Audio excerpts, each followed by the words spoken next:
Ang bahay na nakakalipad. May isang batang lalaki na nagngangalang Aris. Mahilig siya sa mga kwento ng mahiwagang bagay at palaging nangangarap na lumipad.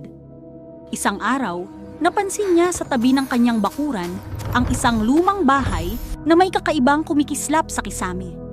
Aris, nagulat at tuwang-tuwa. Wow! Ang ganda po nito!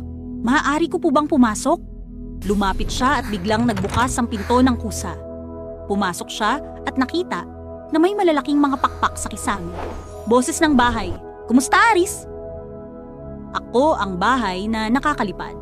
Kung nais mong maranasan ang paglipad, kailangan mong magtiwala at maging maingat." Aris, masaya. "Talaga po? Maaari po ba akong lumipad?" Boses ng bahay. "Oo, ngunit tandaan mo, ang paglipad ay masaya kapag may kabutihan at malasakit sa iba. Huwag mong kalimutan ang mga mahal mo sa lupa." Dahan-dahan, lumipad ang bahay kasama si Aris. Nakita niya ang buong baryo mula sa itaas. Ang mga tao, mga hayop, at mga bata na naglalaro. Aris, namangha. Ang ganda po ng mundo. Ang lahat po ay maliit at masaya. Biglang may nakita siyang batang naligaw sa ilalim ng puno. "Aris, huwag kang matakot. Tutulungan kita makabalik sa bahay mo." Ginabay ni Aris ang bata gamit ang bahay at ligtas nilang narating ang kanyang tahanan. Bata, "Salamat po. Ang saya po na may tumulong sa akin." Aris, ngumiti. "Walang anuman. Natutunan ko po na mas masaya ang paglipad kapag tumutulong ka sa iba."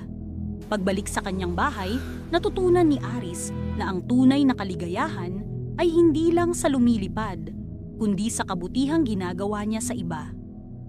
Aral ng kwento. Ang kasiyahan at tagumpay ay mas nagiging makabuluhan kapag ginagamit ito upang tumulong sa kapwa.